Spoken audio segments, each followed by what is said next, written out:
what they went through, and hopefully there isn't any lawsuits, but I know in doTERRA's case with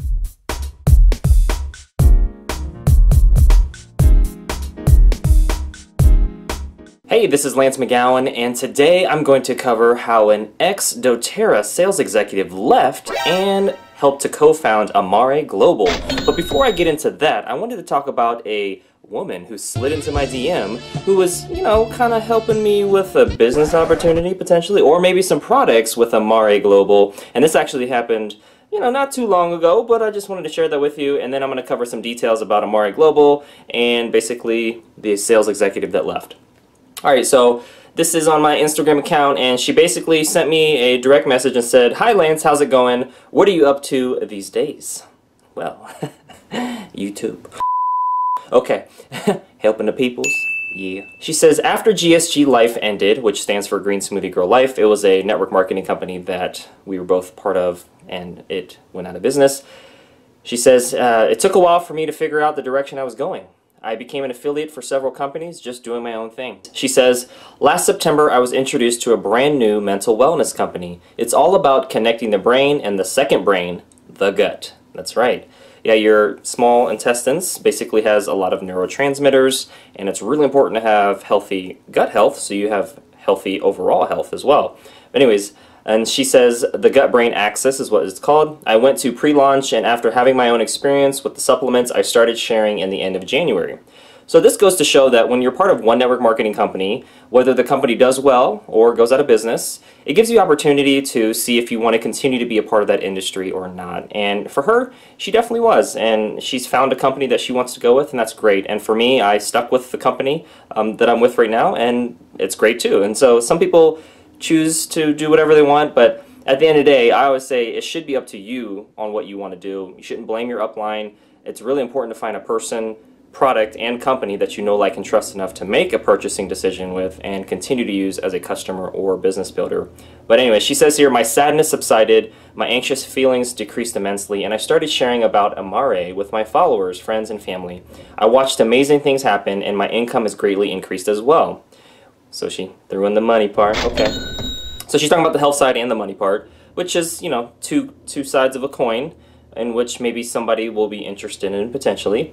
She says, we just launched in January this year. I'm sharing this with you because I thought of you and that you may really like what Amare has to offer. May I send you a few things to look and see what you think? And then she sent me that as well, a little smiley face, okay.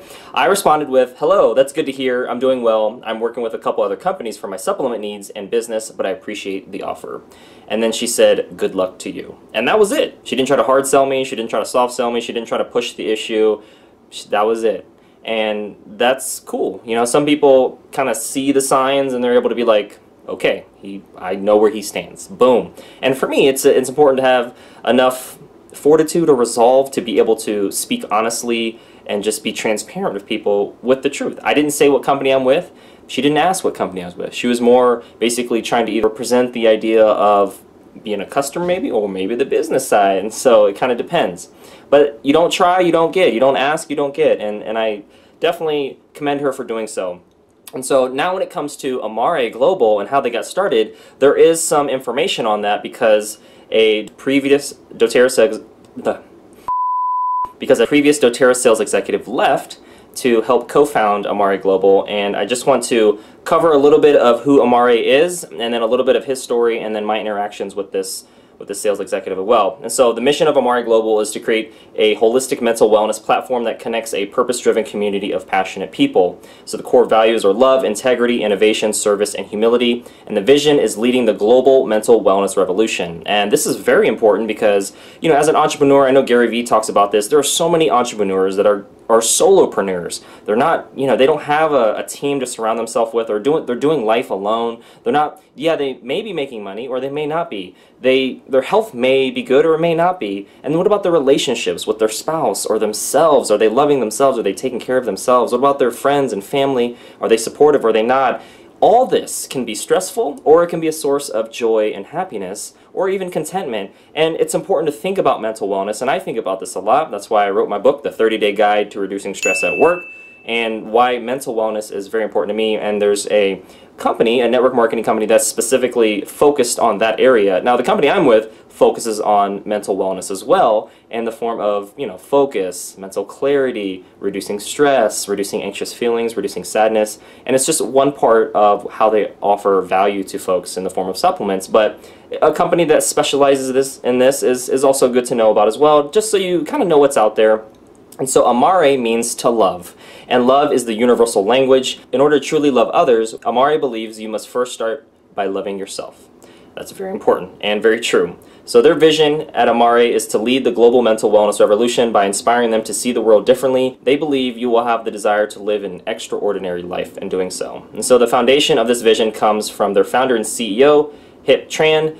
Throughout his successful business career, Hip founded fulfillment in helping people believe in themselves and experience their own definition of success. And so this is a picture right here. I'll have a link in the description too. That's him right there. And then that's the doTERRA sales executive, which I'll get into as well, who left doTERRA. And so led by Hip and a team of founding executives, Amare began its journey in July of 2016. They are committed to core values of love, integrity, innovation, service, and humility, which permeate their culture and define Amare's experience. And so there's a video here, which you can see, boom, some more information. Mental health and mental illness are increasingly considered to be the same thing, but they are not. Everyone has mental health, just like everyone has physical health. The real question is, what can they do to optimize your mental health to live a life full of mental wellness? And so the executive team, so then you have, you got Hip Tran, the founder CEO. Here is the ex-doTERRA sales executive, Rich Higbee, and he's the president of sales right here, as you can see, and founding executive as well. Then you have Mike Brown, chief marketing officer. I'm kind of like showing you as I'm reading it. And then you have Mark Nugent, chief technology officer, founding executive, Cesar Roses, director of finance, Sean Talbot, chief science officer, Christy Samamudio, director of human resources. Okay, so a lot of people, involved in, and a management team is very important. And I talked about this in my, what's that video? Jamberry. I talked about this in my Jamberry video, but Eric Worre says in order to get, be a part of a network marketing company, you should, ideally wait 5 years so they have their training and tools and everything ironed out. And so you're coming in at a point where, they got all their systems worked out and people in the right places. Some people may say, well, if I don't get on the front end, I don't have a chance to be a founder, or I miss a lot of the growth curve and stuff like that. First mover's advantage with a network marketing company. But at the end of the day, if you have the skills, goals, and effort combined with a lead generation strategy and really just a really strong network, any network marketing company can help you do well, or you could, essentially do well in any network marketing company. It depends on a lot of factors, and those are some of the main ones right there. But let's talk about Rich Higbee, because he is one of the founding executives here, and he is president of sales, like I said earlier. And Rich is passionate about bringing out the best in people and empowering them to achieve their goals and dreams. Rich leads Amare's sales, recognition, incentives, promotions, events, and all wellness partner development initiatives. His values, experience, and expertise empower him to develop programs and systems that increase the success and happiness of the field. The culture of Amare community is especially important to Rich. His belief in the importance of values based on humility and service truly define Amare experience. Rich is a graduate of Brigham Young University with a bachelor's degree in psychology. He brings over 2 decades of sales and marketing experience in the direct sales industry, some of which was with doTERRA. I also have Rich's LinkedIn profile as well in the description, so you can check that out and learn more about him as well. You can see his time with doTERRA. Now it says here, he joined the Amare team because he believes in Hip's I hope I'm pronouncing that right. Hip Tran's vision of empowering people to live happier and healthier lives. Rich played a pivotal role in defining the mental wellness direction for Amare and believes the position and timing of the products and platform are perfectly aligned with what our society needs and wants. So you may be saying, well, why did he leave? Why did he leave? Well, he wanted to be a part of a different network marketing company. This allowed him to be a co-founder, which he wouldn't be able to do with doTERRA. He could always, rise up the ranks, but being a top sales executive was pretty much it. And if you want to be a co-founder and president of sales, that is something that can only be done with a new network marketing company. And that's something to think about, because as I was talking about earlier, the person that DM'd me in my Instagram, we are part of GSG Life. It stands for Green Smoothie Girl Life. This was started by a woman who is Green Smoothie Girl, and she was a part of doTERRA. And she wanted to start her own network marketing company. She got the itch, so to speak, right? You kind of just want to do things on your own, go rogue, very type A personality. She was you know, my previous mentor. I worked for her a little bit as a social media consultant. I love her to death, okay? So I just want to say I love her. She is so amazing. She's a mom. She's a divorced mom. She's an entrepreneur. She's been through a lot, and she's overcome a lot, and I really respect and love her for all that. But what I'm trying to say, and my point is, she got the itch, right? She wanted to do her own thing, start her own network marketing company. Now, she already had her own successful education, book, you know, affiliate marketing business, but she wanted to venture off and kind of do her own thing. It, you know, it didn't. She was a blue diamond in doTERRA at the time, so she was making over $400,000 a year. So she was good. She was making about $1 million a year in her other business that wasn't doTERRA. So she was, in financial terms, she was well off. She was doing really well. And to do so as a divorced mom, that is amazing as well, because she didn't have the support of her ex-husband as well in the same way that a married couple would. So like, I really respect her for that. And so she beat all the odds, and that's really cool. But long story short, the GSG Life didn't pan out, and it ended up going out of business within 1 to 2 years. Now, why do I mention this? Well, it's because a lot of businesses go out, and up to about 95% of businesses are not in business after 5 years. And some of the main reasons that companies go out of business, because I've talked about this in some of my other videos with Jamberry, and Monavi is another network marketing company that got bought out by Jeunesse.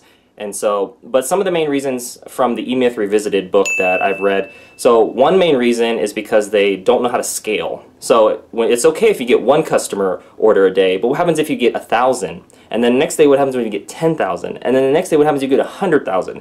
If your systems and people aren't able to scale up to all that and create really I don't want to say a flawless experience, but a positive experience, it's going to be hard to keep the customers or keep them from not going to competitors. The other main reason that companies go out of business is they run out of money. So their debt gets too high and their cash flow can't meet that, and they're just not able to meet their payments on time, and they can either get bought out or go into bankruptcy, or sometimes they're able to get investors and they're able to kind of climb out of that hole. But that's a main reason. Cash flow is a really big issue, and if you have a lot of debt, payments are due, bills need to get paid. Another reason why businesses go out of business is because they're not able to basically delegate properly. So this is typically in the context of a solopreneur or a sole proprietor, where you're not able to create manuals and systems to train and teach and educate people to be you, basically. And so you have to do everything, and you can only do so much before you burn out, stress out, or you just aren't able to do it. There's only so many hours in a day. You have to sleep, you have to eat, you have to drink water, you have to hopefully take care of yourself, and a lot don't. Some, you know, burn out, and some have nervous breakdowns and aren't able to do the work anymore, and then they may need, you know, medical attention and stuff like that. And I've seen that happen. It's not just with entrepreneurs, it's people that are employees. Your work can get very stressful. I get it, you know. That's why some people just go on vacations.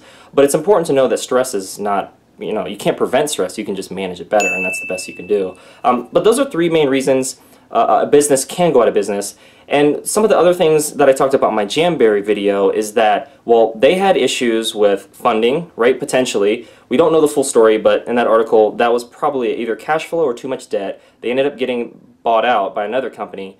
But another thing is they weren't able to pay commissions in full and on time to their distributors, so that was another red flag. And then the third red flag was they were having shipment issues with on-time deliveries and things like that. And so there's a lot of things that can happen with a network marketing business, and that's why Eric Worre says, I kind of mentioned it earlier, but that's why he says you ideally want to wait 5 years after a network marketing starts, so those systems and people are put in place and they're ironed out, as well as the training tools with regards to teaching classes and handouts and all that stuff like that. And so when I look at doTERRA, that information with regards to the tools and handouts started getting developed in a few years after doTERRA started, and then now it's in place, and actually doTERRA bought out the company that created those handouts, and they're beautiful, very educational, very easy on the eyes and colorful, and that's great. It's a great tool, and it's one reason, besides the quality of doTERRA's products, that the company's been able to grow so fast and exponentially as well.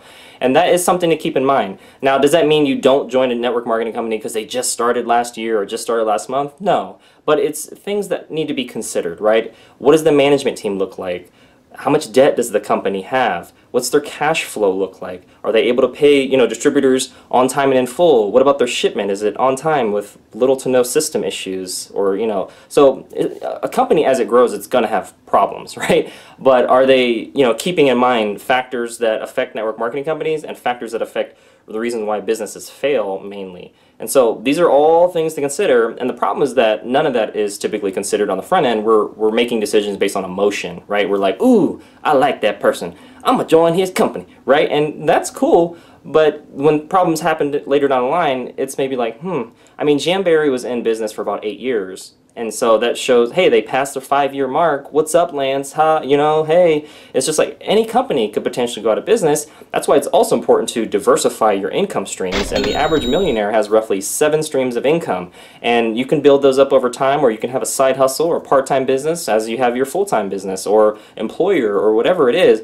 But the point is you never know what can happen. In a more corporate environment, you have layoffs, you got businesses going out of business for the reasons I mentioned previously, or there's a lot of reasons that can happen. And as an entrepreneur, you can run out of cash flow, or you could lose funding or customer bases, or there's websites that can get hacked, or like you've seen lots of big box retailers get their credit card data stolen and stuff by hackers, and there's all kinds of things that can happen that ruin a reputation or a brand or make it difficult to do business, especially with like laws and lobbyists and competitors trying to pass laws against you to make it tough to do business. So many things that can happen. Whew. It's a lot. But anyways, long story short, what does this mean with Rich Higbee leaving doTERRA to co-found Amare Global? It just means he wanted to do something different. I mean, the best way really to learn about something is to ask him yourself, right? I mean, you could email him, you could go to Amare's convention, you could learn more online as well. All we really know from this is, hey, I've only had positive experiences with Rich at doTERRA, which is mostly at convention where he'd speak on stage. He had a great sense of humor and personality, and I could tell he really earned that spot as being a sales executive with doTERRA, and I'm happy for him. I'm glad he's able to leave. And you may know doTERRA's history. There was a couple founders, David Sterling as well as Emily Wright, and a couple distributors that were able to transition from Young Living to help start doTERRA. And so you can see a pattern with a lot of companies where you have some people who are like, hey, maybe I want to do things better, or I want to do things differently, and the only way I can do that is co-found another company, because that is really the best way for me to maintain that control, and I want to do that with people that I know, like, and trust as well. And it's just a pattern that happens in business and in life, and it's okay. It's a reality. The basic, what you can only hope for is that they try to leave on good terms, and they do so in a way that still honors what they went through, and hopefully there isn't any lawsuits. But I know in doTERRA's case with Young Living there were, which I've done videos on, where doTERRA won the lawsuits, and basically it's a whole nother story. I'm not going to go into it right here. You can check those videos out.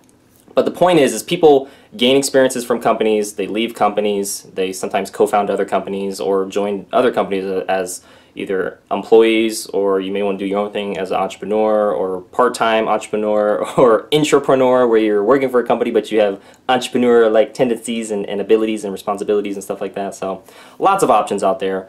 But anyways, that concludes today's video. Thank you so much for watching. Make sure to hit the like button if you did, hit subscribe if you haven't already done so for future video updates, and most importantly, check out the links in the description below so you can continue to get your learn on. And I'll see you in the next video.